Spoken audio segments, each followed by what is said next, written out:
Music marketing in Africa has evolved significantly over the past decade, driven by the rise of digital platforms, social media, and the growing global interest in African music.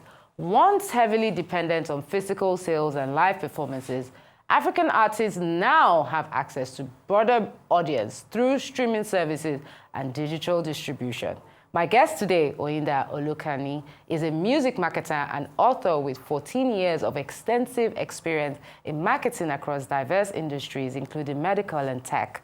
We'll be discussing the challenges, opportunities, and role of digital platforms in music marketing. Hello, Oyinda Olukanni. Welcome to Arise 360. Good to have you here with me. Yeah, thank you so much. Thank you so much. I mean, I'm happy to be here. It's my first time. Oh, nice. Yeah. Definitely not the last. Of course. So, of course. Obviously, every time I hear the word music exec, I just always wonder, what does the role and what's it about? What's it all about? Tell me. Well, I mean, so music is wide. Yes, it is. And for you to be a music exec, that means you have you have a hold on the music itself. Okay. I mean, either marketing, either the entertainment, either the law part of it. There are just so many aspects of it. So, correct. But you must be able to know this thing because, like I tell people, music is good business. It's business. But some people still don't take it as business. Exactly. So I think that's why we are here. Exactly. Just Music to is discuss business. this, because at first it was a joke. Exactly. When they came out, it was just, I want to showcase my talent. But I think when we started seeing the numbers, and when we started seeing the cars, and the houses, and the things that they were buying, those are the side we effects. knew that music is really, because now it's ridiculous. That's gone overboard. Because I remember back in the days, I mean, if you tell your parents that you want to be an artist, they'll be like, you better go to school and be a doctor. But right now, if you say you want to be an artist, they'll be like, okay, which music school are we going to send you to? Do you understand? Straight up. It's huge now. It's huge okay, now. so but what are the challenges here with the music industry, like that new artists are still facing? And what kind of knowledge should they have so that they don't face these challenges anymore? Okay, so I think the first challenge is ignorance. The second one is funding. Okay. Music is capital intensive. We're having a discussion behind the scene a few minutes ago. Correct. And I said to break an artist today is the 6th of February, right? Yes. 2025.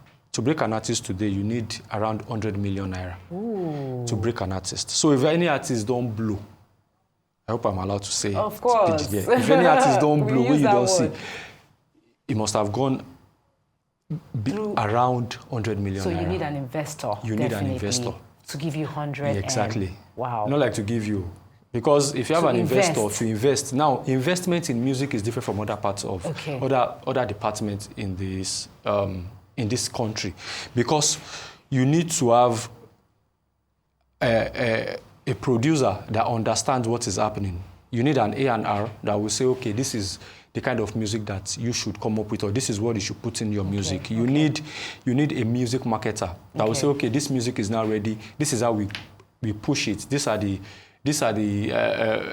there are just so many things that needs to be checked before we can say we release music. Then you need an entertainment lawyer, not just a lawyer.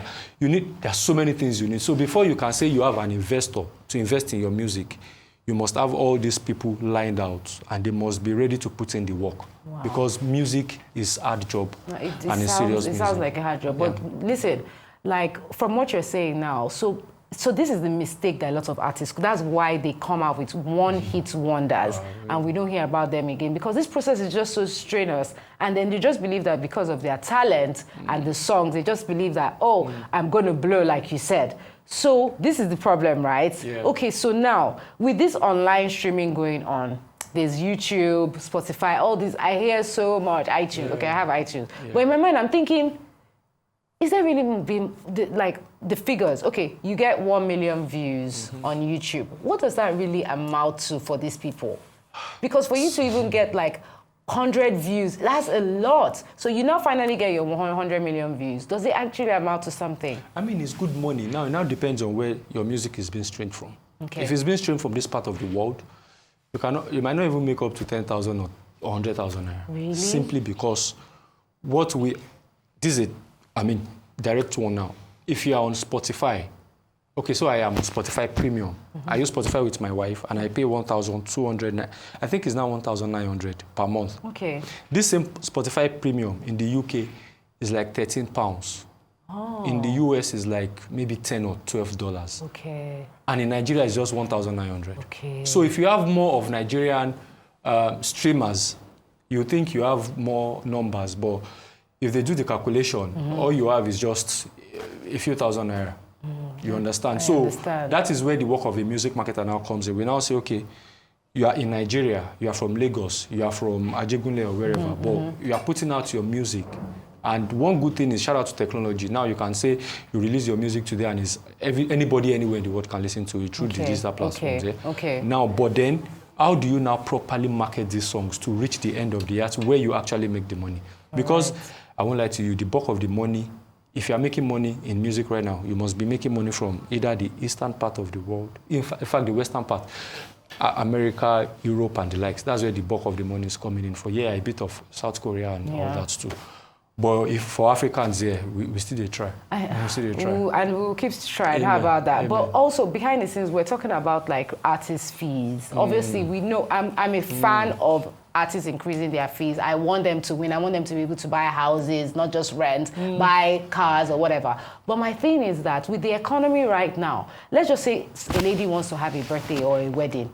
Let's just say you have a 20M budget for that wedding, right? Next thing, you meet somebody, your artist, and your artist is telling you that their payment fee is 20M. It just sounds absurd. It's like, hello, you that you just brought out this song 20 minutes ago, you want to charge 20M. So in my mind, I'm thinking this artist fees, is not a bit too extravagant. Yeah, okay, so that is a major issue that we are currently facing in the industry. I feel for the artist also, but then I can categorically tell you that some of our artists, we bring them in as international artists. If you want them to come and perform for a show in Nigeria, you have to book them and get them a private jet because they don't even stay in the country. Jet? Exactly. If that one is not part of the package, then they won't come. Okay. I'm talking hundreds of millions of naira to get an artist. Wow. I mean, of our top artists, they are worth hundreds of millions. Then the B-list artist, they'll be charging you like 80, 70 million. It's crazy. For event planners, for event organizers, exactly. It's sad. It is sad. And then I don't think it's really sad because you are now looking at what can DJs do. Because a DJ can stay here and give you all the songs that you need, and everybody will just, so it